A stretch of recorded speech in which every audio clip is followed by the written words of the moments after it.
Today we've got a tough task. We've got to duplicate a rare part in just a short time with a few dollars worth of materials and save hundreds. Don't go anywhere. Let's get this thing started together.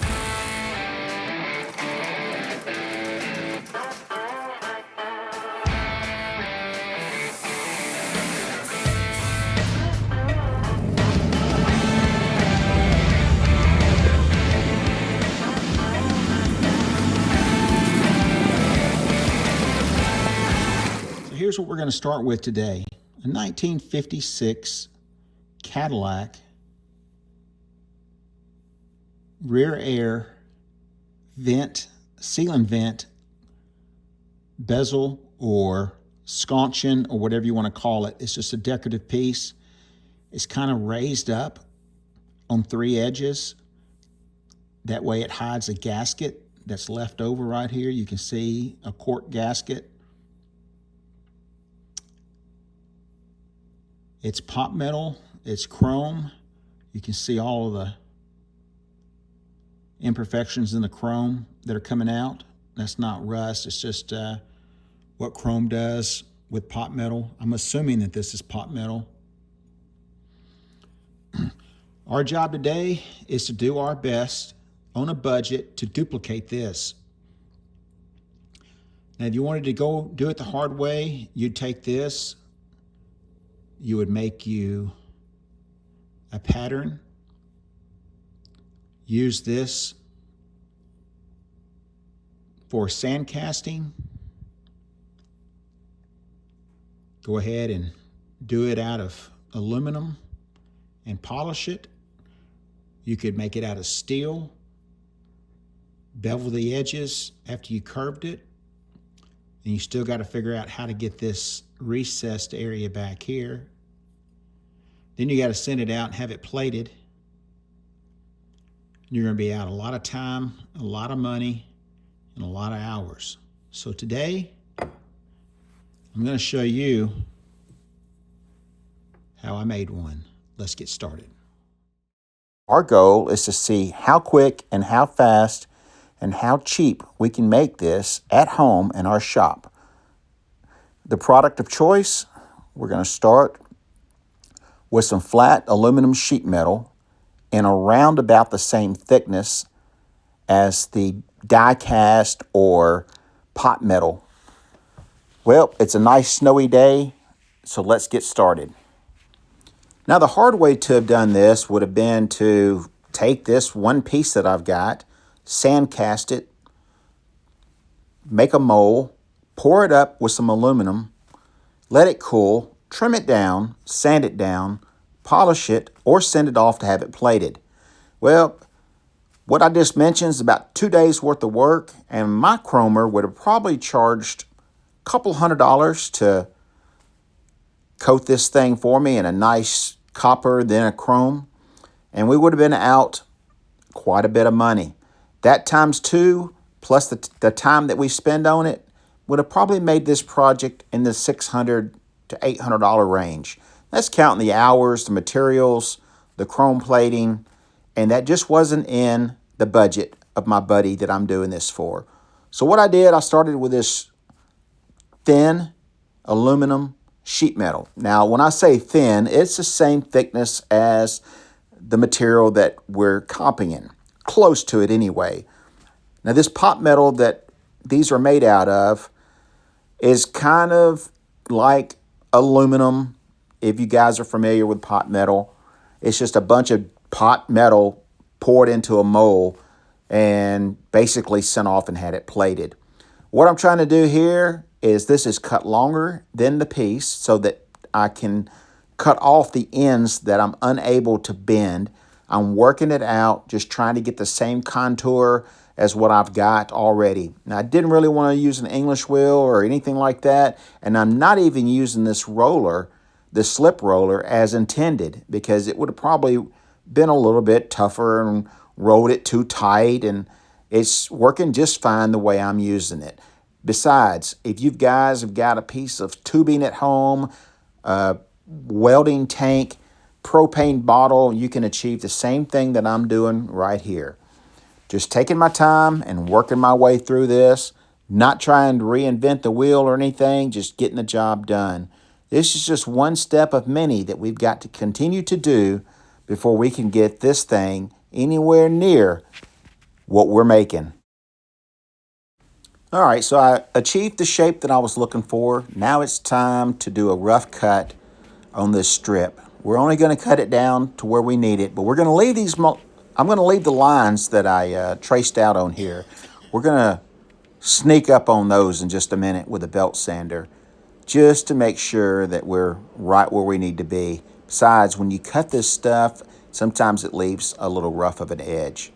So now that we're real close to where we need to be, let's move on over to the belt sander and clean it up just a little. Yeah, I love this little old Wilton belt sander.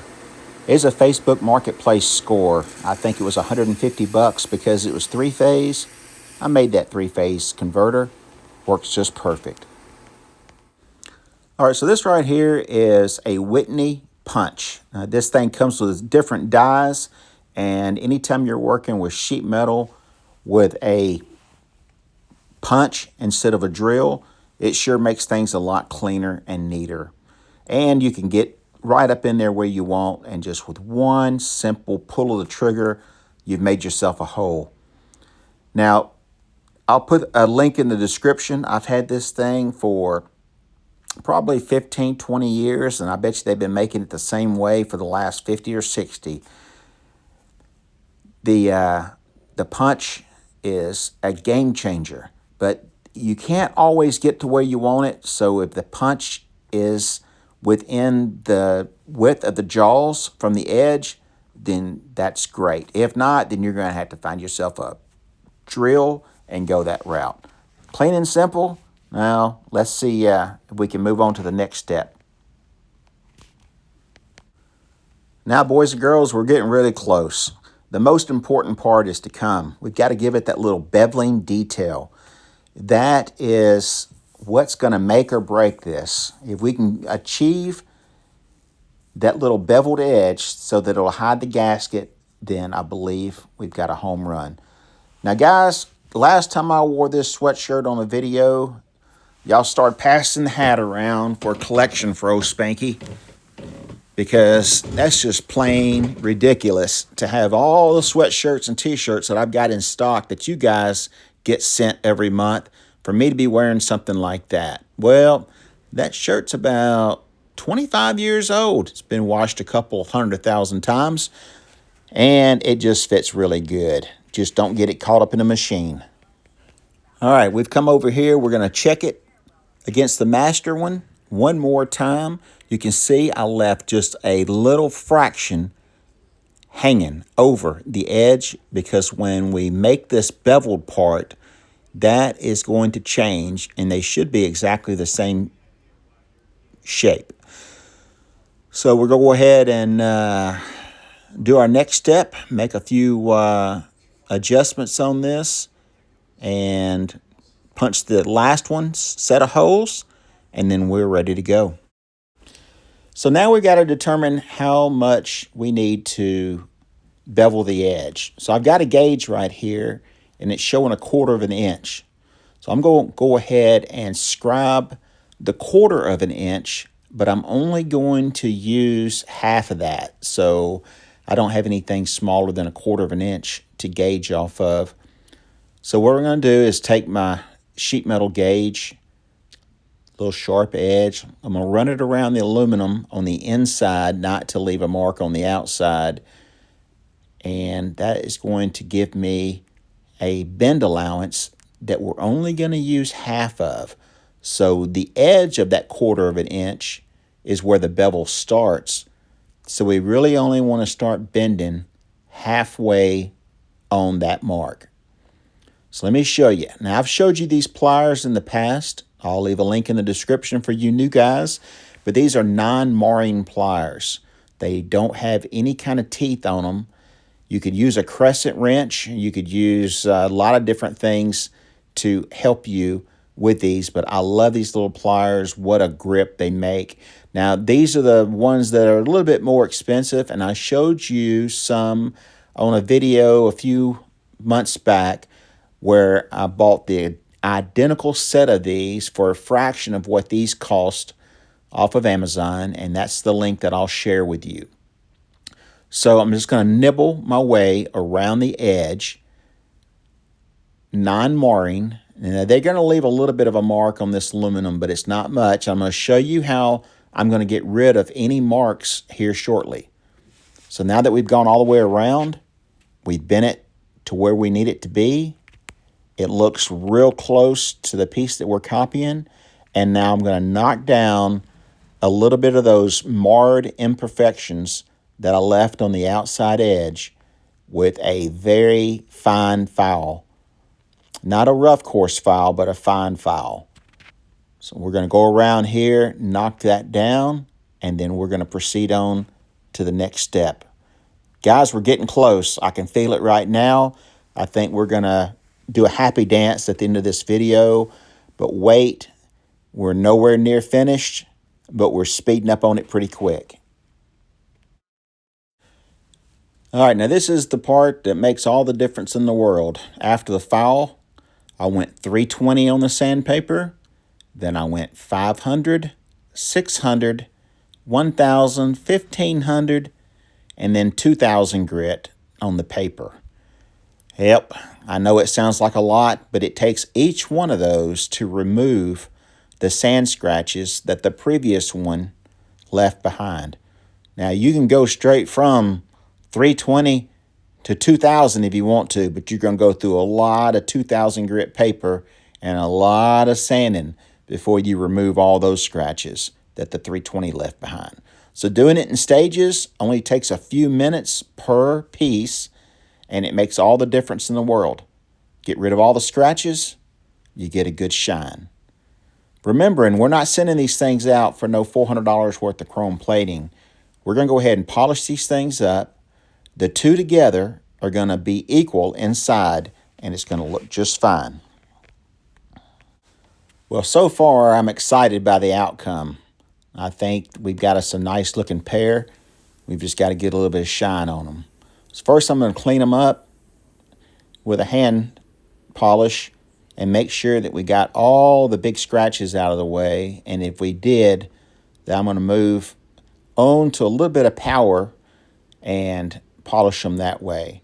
Now, I've got some big buffers and stuff to polish these things up fast, but I'm just afraid that the way it's snagging on the buffer that I'll send these things like a missile, like that right there, a clean across the shop. So we're gonna try it this way first and see if we can achieve a polish, because these things are so thin. And my experience with polishing, if you're not careful, you're either going to cut a finger off or you're going to send this thing across the shop like a missile, and it's going to do a lot of damage to somebody's paint job. We don't want either one of those to happen. Whew, this right here is the toughest part. All right, so let's clean up some of this compound off of here, and then we're going to put our last polish on there and our last buff job and see if we can't get this thing looking pretty close to chrome. Well, this is as far as I'm going to take it. This is the original 1956 Cadillac rear air sconce, or just a decorative piece that goes around the vent that comes out of the ceiling. My buddy only had one of these. Finding another one's almost near impossible. It appears to be a some sort of pop metal. And then these are the two that you guys just helped me make. Once again, it's not structural at all. It's just a decorative piece. And for a few pennies with some scrap, we were able to duplicate it. Let me know what you guys think. I appreciate y'all following along. I hope y'all stayed to the end. If you did, send me a message, smash that like button, and think about subscribing to the channel. It's absolutely free, and it sure helps me out a lot. I'm always here just to bring you some tips and tricks on how to get things done at home on a budget and get a professional outcome without breaking the bank.